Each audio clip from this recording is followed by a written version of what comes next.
Astaghfirullahaladzim, astaghfirullahaladzim, astaghfirullahaladzim wa natubu ilaih. Subhanaka la ilma lana illa ma 'allamtana innaka antal alimul hakim. Wa la hawla wa la quwwata illa billahil aliyyil azim. Assalamualaikum warahmatullahi wabarakatuh. Alhamdulillah. Alhamdulillahilladzi ja'ala asy-syamsa dhiya'a wal qamara nura wa qaddarahu manazila lita'lamu adada as-sinina wal hisab. Asyhadu an la ilaha illallah wahdahu la syarika lah, al-malikul haqqul mubin, wa asyhadu anna Muhammadan 'abduhu wa rasuluhu al-mab'uts rahmatan lil 'alamin. Allahumma salli wa sallim ala sayyidina wa habibina wa syafi'ina wa maulana Muhammadin. Allahumma salli wa sallim wa barik alaihi wa ala alihi wa ashabihi wa man amana bihi ila yaumiddin, amma ba'du. Qala Allah ta'ala fi kitabihil karim, a'udzu billahi minasy syaithanir rajim. Bismillahirrahmanirrahim. Yarfa'illahu alladhina amanu minkum walladhina utul ilma darajat. Wa qala ta'ala rabbi shrah li sadri wa yassir li amri wahlul 'uqdatam min lisani yafqahu qawli. Amin amin ya rabbal alamin ya mujibas sa'ilin. Alhamdulillah, segala puji bagi Allah Subhanahu wa taala. Di siang hari ini kita sudah memasuki yaitu tanggal 12 Ramadan 1441 Hijriah. Sungguh kenikmatan yang sangat besar diberikan oleh Allah Subhanahu wa taala kepada kita. Kita masih diberikan kemampuan untuk melakukan aktivitas kita sehari-hari, untuk melakukan amal-amal ibadah kita walaupun dalam keadaan kita sedang diuji oleh Allah Subhanahu wa taala. Mudah-mudahan segala sesuatu yang kita lakukan, yang kita laksanakan, baik mungkin ada yang bekerja di rumah, ada yang bekerja di kantor, ataupun bekerja di luar daripada rumahnya tersebut, pada saat pandemik ini, mudah-mudahan kita semua diberikan kesehatan, keafiatan oleh Allah Subhanahu wa taala. Amin amin ya rabbal alamin. Terutama kita harapkan semoga Allah Subhanahu wa taala menerima amal ibadah kita, menerima salat kita, menerima puasa kita, terutama kita berharap doa-doa kita diijabah oleh Allah Subhanahu wa taala. Amin ya mujibas sa'ilin. Salawat dan salam kepada junjungan kita, Nabi besar kita, Nabi Muhammad sallallahu alaihi wasallam, kepada para sahabat-sahabat beliau, keluarga-keluarga beliau, ahlul bait beliau, dan mudah-mudahan kita semua mendapatkan syafaat pertolongan daripada Rasulullah sallallahu alaihi wasallam, terutama atas izin Allah Subhanahu wa taala. Karena tiada lain Rasulullah sallallahu alaihi wasallam lah yang selalu memikirkan umatnya, bahkan ketika beliau menjelang sakaratul maut, maka beliau meminta jaminan apa yang akan diberikan oleh Allah Subhanahu wa taala. Ketika itu malaikat Jibril dan malaikat Israel datang, maka Rasulullah bertanya, apakah sudah tiba saatnya wahai Jibril aku bertemu kepada Allah Subhanahu wa taala, bertemu kepada kekasihku? Maka malaikat Jibril berkata, wahai Rasulullah, wahai kekasih Allah, sungguhnya kami berdua, yaitu dua malaikat tadi, malaikat Jibril dan Israel, diberikan kepadamu dua pilihan. Apakah engkau hendak bertemu dengan kekasihmu, atau engkau tetap bersama dengan orang-orang yang kamu cintai di dunia ini, yaitu umat-umatmu tersebut? Maka Rasulullah SAW bertanya, kalau memang tiba saatnya aku bertemu dengan kasihku yaitu Allah Subhanahu wa taala, lalu apa jaminan bagi umatku tersebut? Maka yang sering kita dengar, man akhiru kalam qaulu la ilaha illallah dakhalal jannah. Barang siapa yang akhir, bahkan Rasulullah SAW gembira ketika akhir hayatnya itu mendapatkan kalimat, mendapatkan berita bahwasanya bagi umatnya akhir kalam kita mengucapkan kalimat la ilaha illallah dakhalal jannah, maka insyaallah masuk surganya Allah Subhanahu wa taala. Ternyata begitu banyak nikmat yang diberikan Allah Subhanahu wa taala. Dengan perkataan la ilaha illallah tadi sudah ada jaminan yang diberikan oleh Allah Subhanahu wa taala pada umat Rasulullah sallallahu alaihi wasallam. Oleh karena itu, inilah salah satu kenikmatan yang kita rasakan terutama di bulan Ramadan. Mampu kita memperbanyak amal-amal ibadah, mampu kita memperbanyak salawat kepada Rasulullah sallallahu alaihi wasallam. Pemirsa jamaah yang dirahmati dan dimuliakan Allah Subhanahu wa taala, terutama ketika kita sudah masuk bulan Ramadan, sering kita mendengar dalam surah Al-Baqarah ayat 183, ya ayyuhalladzina amanu kutiba alaikumusiyam, wahai orang-orang yang beriman, telah diwajibkan atas kalian untuk berpuasa. Dan ini merupakan perintah wajib fardu ain, itu yang hendak dilaksanakan bagi setiap seorang muslim, hukumnya wajib. Ini langsung perintah yang diberikan oleh Allah Subhanahu wa taala. Tentu segala sesuatu amal ibadah yang diberikan Allah Subhanahu wa taala ada dimensinya. Nah, yang kita laksanakan sekarang yaitu adalah ibadah puasa di bulan Ramadan.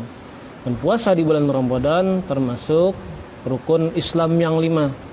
Yang sering kita dengar pondasi yang rukun Islam yang 5 tersebut, yang pertama adalah syahadat, yang kedua sholat, nah yang ketiga ada yang mengatakan puasa, nah, kemudian yang keempat adalah zakat, yang kelima adalah naik haji.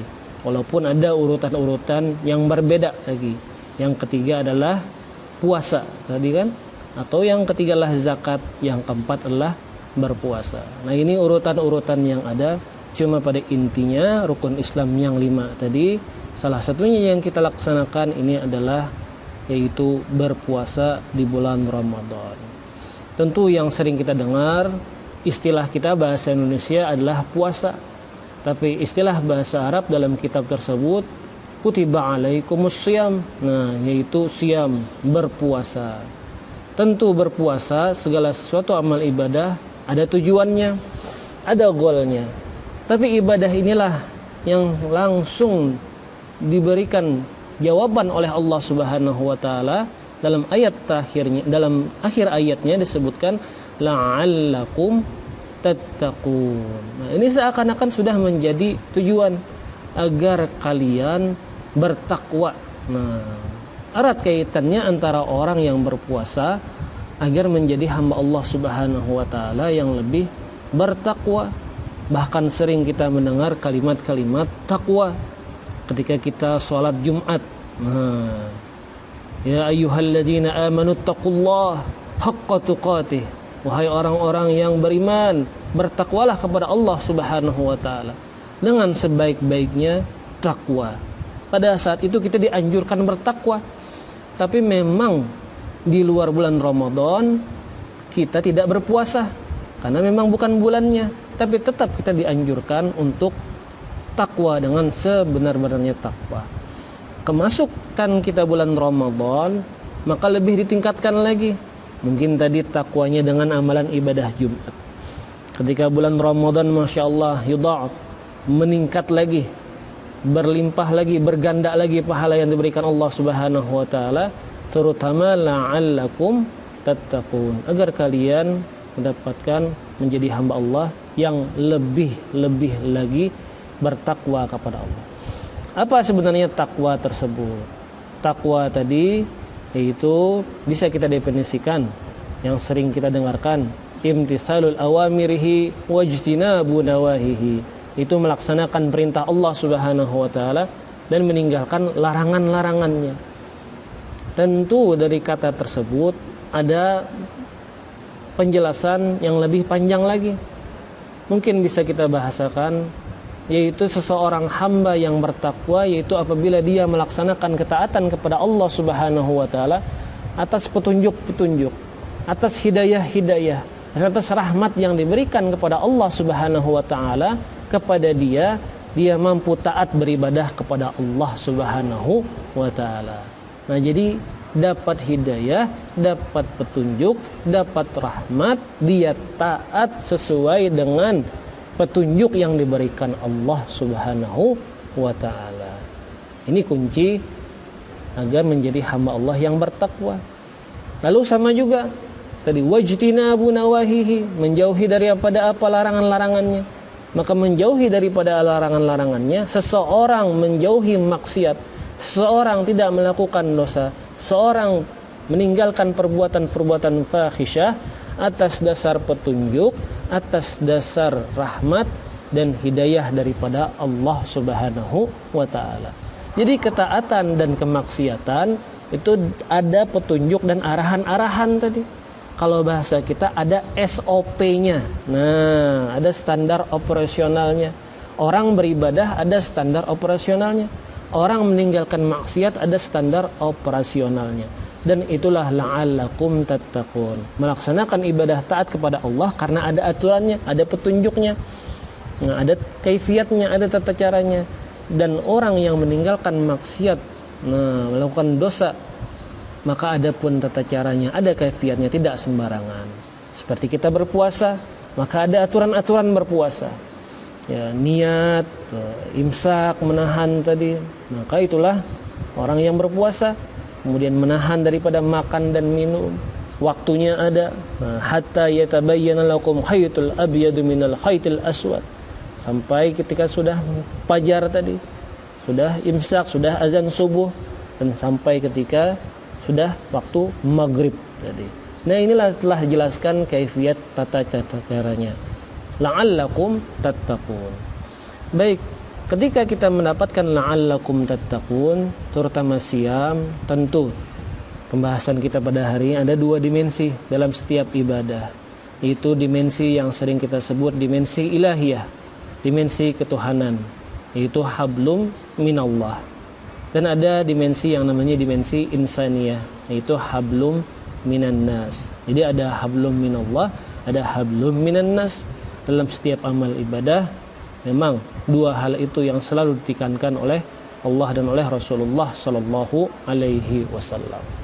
Dan kita melihat ketika kita diberikan ujian musibah oleh Allah Subhanahu wa taala, terutama dengan musibah yang adanya pandemik ini, dengan adanya virus-virus wabah corona, ya kita melihat bahwasanya biasanya syiar-syiar kita yang ada, nah itu hablum minallah kita yang ada. Contohnya sholat berjamaah, buka puasa berjamaah. Nah ini kan hampir bergandengan tadi. Ketika kita sholat berjamaah, maka seakan-akan itu adalah hablum minallah tadi. Lalu ketika kita buka puasa bersama, itu seakan-akan sudah masuk dalam konteks hablum minan nas tadi. Tapi ketika terjadinya pandemik ini, nah seakan-akan hilang semuanya tadi. Seakan-akan tidak ada lagi. Nah inilah yang harus dipahami. Maksudnya banyak pintu-pintu yang bisa kita ambil hikmahnya ketika kita mendapatkan la'allakum tattaqun, dan dua dimensi tadi, dimensi hablum minallah, dimensi hablum minan nas. Contoh-contohnya yang sering kita dengarkan, sebagaimana dalam sholat kita sering mendengar sahabat Rasulullah SAW Mu'az bin Jabal. Mu'az bin Jabal adalah orang yang pintar, pemuka daripada pemuka kaumnya, hafalannya banyak, ilmu fikihnya bagus. Pada suatu hari Mu'az bin Jabal, beliau mengimami salah satu kaumnya tersebut. Mengimami yaitu sukunya kalau bahasa kita di wilayahnya. Ketika mengimami Mu'az bin Jabal, memang beliau ingin mendekatkan lebih baik lagi hablum minallahnya kepada Allah Subhanahu wa taala. Sampai-sampai ingin rasanya tadi menguatkan ikatannya hablum minallah kepada Allah Subhanahu wa taala, maka Mu'az bin Jabal jadi imam salat. Ketika Mu'az bin Jabal jadi imam salat, Masya Allah, setelah ghairil maghdubi alaihim waladdallin amin, Mu'az bin Jabal membaca suratul Baqarah, surah Al-Baqarah. Bayangkan betapa panjangnya surah Al-Baqarah tersebut. Mu'az bin Jabal terus baca surah Al-Baqarah tadi, melaksanakan sholat berjamaah bersama-sama. Ketika itu ada yang mendapatkan sholat isya. Maka ketika Mu'az bin Jabal selesai, Assalamualaikum warahmatullah, Assalamualaikum warahmatullah, ternyata jamaah di belakang Mu'az bin Jabal bubar, hilang semuanya. Mu'az bin Jabal berkata-kata dalam hatinya, apakah kaumku ini, sukuku ini orangnya munafik seberataan. Nah, sampai terdetik dalam hati Mu'adz bin Jabal seperti itu. Ya, apakah mereka nggak mau mendengarkan ayat-ayat Al-Quran tadi, biar ikatan kita kepada Allah Subhanahu wa Ta'ala lebih baik lagi. Ternyata keesokan harinya ada daripada kaum atau suku Mu'adz bin Jabal tadi mengadu kepada Rasulullah Sallallahu Alaihi Wasallam.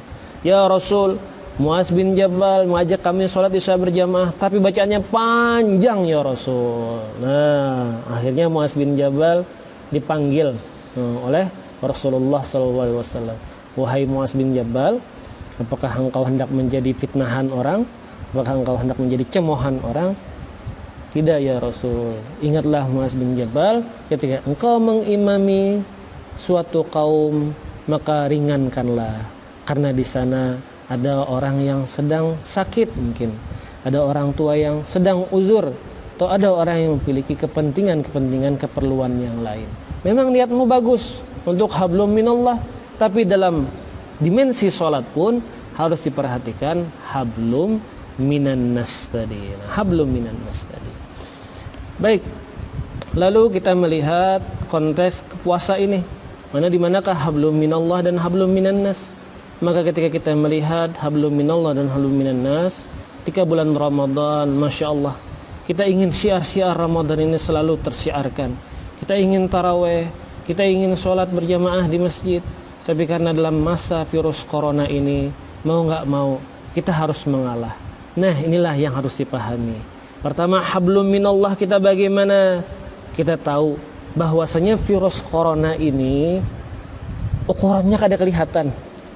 Kita kada tahu nang mana yang terbangnya virus ini tadi, datangnya kayak apa, bentuknya kayak apa. Tapi seakan-akan kita was-was, seakan-akan kita takutan virus ini, wabah ini ada di kita tersebut. Nah, ini baru makhluk Allah Subhanahu wa Ta'ala. Belum lagi Allah Subhanahu wa Ta'ala, pada hakikatnya matanya Allah Subhanahu wa Ta'ala, ya, ikatan kita kepada Allah Subhanahu wa Ta'ala tidak akan pernah lepas dan tidak akan pernah luput dari pandangan Allah Subhanahu wa Ta'ala. Bahkan pandangan orang yang fakir, ya, artinya orang-orang yang fakir yang berdoa, orang-orang yang zalim yang berdoa, itu selalu dalam pandangan Allah, dalam jagaan Allah Subhanahu wa Ta'ala. Seakan-akan ada CCTV di sekitar masjid kita, CCTV di sekitar rumah kita yang menjamin keamanan kita. Nah, virus ini tidak kelihatan. Bahkan Allah Subhanahu wa Ta'ala, kita pun tidak bisa melihat Allah. Tapi kadang-kadang ketakutan kita, nah, la'allakum tattaqun, ketakutan kita kalah kita takut dengan virus dan wabah ini. Padahal la'allakum tattaqunnya kita lebih takut kepada Allah Subhanahu wa Ta'ala. Jadi hablum minallahnya agar kita lebih muraqabah, lebih dekat kepada Allah Subhanahu wa Ta'ala. Kadang-kadang kita puasa di bulan Ramadan, kita sembahyang 5 waktu ke masjid, kita sholat tarawih, kita sholat witir, syiar kita ingin dilihat. Nah, artinya kita ibadahnya terlihat oleh orang lain. Tapi ketika kita masuki musim pandemik ini, maka hal-hal syiar tersebut tidak ada. Maka inilah saatnya kita lebih muraqabah, taqarrub, lebih dekat lagi kepada Allah Subhanahu wa Ta'ala, tanpa adanya syiar-syiar yang ada di masjid-masjid tadi. Karena inilah bentuk taqarrub yang kita laksanakan seperti ini, lebih dekat lagi kepada Allah Subhanahu wa Ta'ala. Jadi kita tidak bisa menyalahkan masa, menyalahkan waktu, menyalahkan Allah Subhanahu wa Ta'ala, karena mungkin dengan hikmah yang ada di rumah tadi kita lebih dekat kepada Allah dan lebih bisa jadi mengkhusyukkan hati kita, bisa jadi menghilangkan rasa ujub kita. Nah, ini kan yang kita takutkan, rasa ujub tadi. Oh, dia rajin ke masjid. Nah, oh, aku nih hebat tadi, kawas sembahyang tarawih terus ke masjid. Nah, mungkin ada perasaan-perasaan ujub tadi. Ternyata ketika kita melaksanakan di rumah, Masya Allah, bisa jadi muncul pengakuan, ya Allah, saya banyak dosa, ya Allah. Ya Allah, bisa jadi dengan pengamalan-pengamalan yang sedikit tadi, banyak yang kurang dari bacaan-bacaan yang saya baca, ya Allah. Kadang-kadang ketika kita membaca sholat, 3 sujud, 3 kali tasbih, Kita kadang mengerti sholat sujud 3 kali tasbih. Ini sholat biasa, apa sholat tasbih tadi? Nah, bingung. Sujud 3 kali tasbih. Padahal ketika sujud, tasbih itu yaitu bunyi bacaan sujud tadi. Subhana rabbiyal a'la wa bihamdih. Segala sesuatu yang diawali dengan kalimat subhana itu disebut dengan tasbih. Nah, jadi hal-hal yang kecil seperti ini bisa kita perbaiki, bisa kita pelajari bersama-sama. Jadi ini ketika mengingat hablum minallah, dimensinya adalah kita memperbaiki diri kita.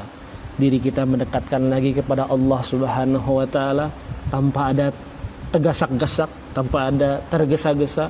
Mungkin kalau kita berangkat ke masjid, ya mohon maaf muazzinnya sudah qomat, kita nggak sempat sholat qobliyah. Tapi kalau di rumah, masya Allah, muazzinnya inya, imamnya inya, jadi kalau qobliyah dahulu, jadi ya, bisa qobliyah sorangan. Nah ini lebih mendekatkan lagi kepada Allah Subhanahu wa taala. Terutama kadang-kadang kita ke masjid tadi, bisa jadi orang yang rajin taraweh tadi, sholat tarawehnya hendak umpat berjamaah, parak pas imam hendak rukuk, hanya umpat bangun. Oh, ya kan? Bukan dari awal takbiratul ihram, Allahu akbar.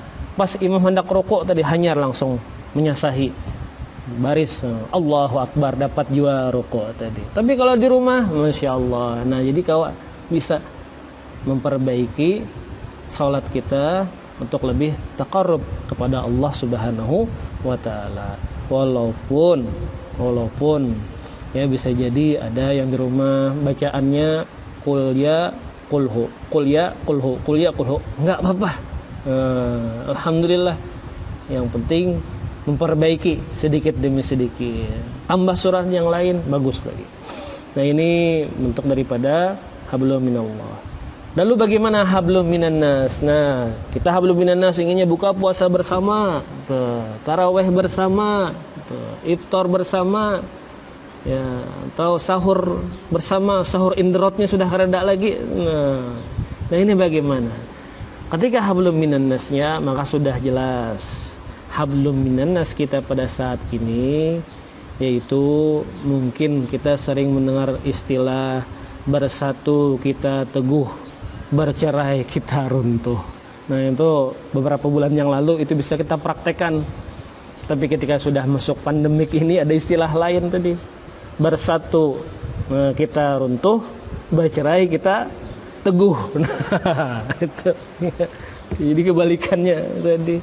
Bersatu kita runtuh, bercerai kita teguh. Ya, mungkin kita sering melihat ketika hubungan hablum minannas, maka ada istilah-istilah sekarang kita dengarkan social distancing. Bujur juga kah nyebutnya nih ini. Social distancing tadi. Yaitu kita bersosial dengan menjaga jarak tadi. Sosial dengan menjaga jarak. Maka dengan menjaga jarak ini dimensi puasa pun masuk ke kita ya tadi. Yaitu menjaga hablum minannas kita. Walaupun hablum minannas kita sering kita ingin salaman lah, sering ingin kita pelukan lah, sering ingin kita bercengkrama lah, sering ingin kita berkumpul-kumpul dalam kerumunan. Tapi hablum minannas yang pada saat ini yang bisa kita praktekkan yaitu tadi ya, social distancing. Jadi ketika orang melakukan social distancing, sungguhnya dia melakukan apa yang diperintahkan oleh Allah Subhanahu wa taala. Durribat alaihimuz zillatu illa duribat alaihimul zillatu aina ma suqifu illa bihablim minallah wa hablim minannas. Duribat alaihimul zillah, kita ini akan selalu dihinakan. Nah, aina ma suqifu, di mana saja kamu berada, illa bihablim minallah, kecuali dengan ikatan kepada Allah Subhanahu wa taala, wa bihablim minannas, dan ikatan kepada manusia. Nah, social distancing yang kita lakukan ini pun merupakan salah satu bagian daripada hablum minannas. Mana buktinya hablum minannas? Kita tidak ingin penyakit ini lebih banyak lagi. Kita tidak ingin wabah ini lebih menular lagi. Maka kita lakukan penjagaan jarak. Terutama yang kita inginkan adalah agar orang-orang yang kita sayangi, orang-orang yang kita cintai, yang kita kasihi, yang mana mereka dalam keadaan kondisi yang lemah, yang mana mereka dalam keadaan kondisi yang sakit, apabila mereka terkena akan virus itu, maka mereka adalah orang-orang yang lebih rentan terkena virus itu.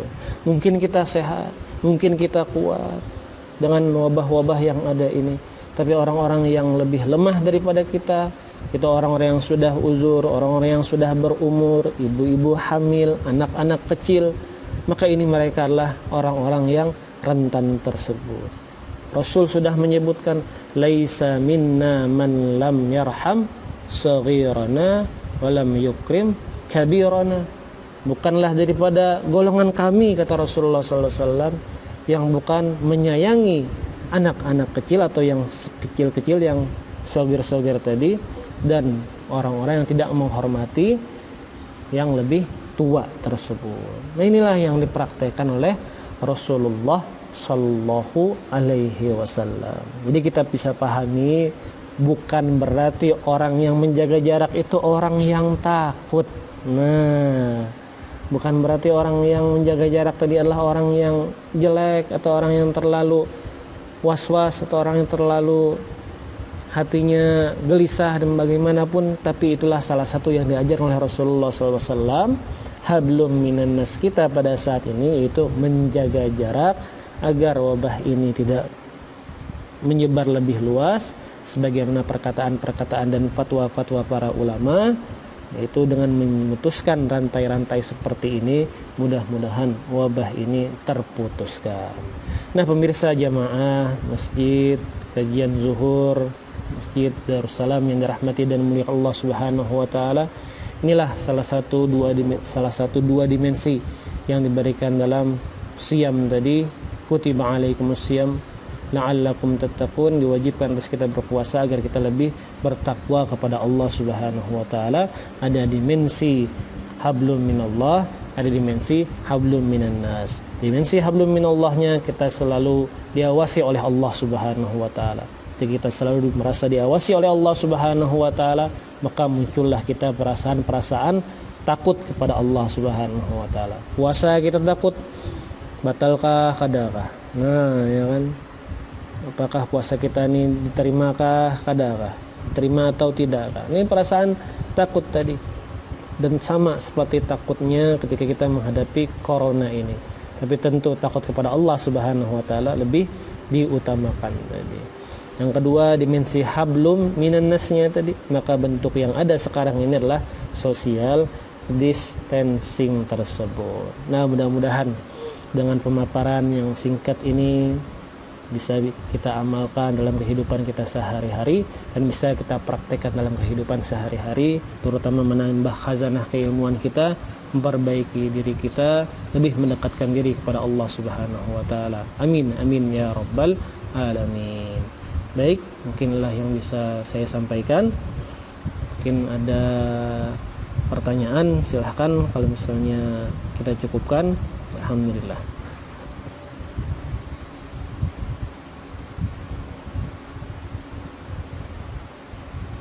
Baik, alhamdulillah ternyata tidak ada pertanyaan daripada pemirsa.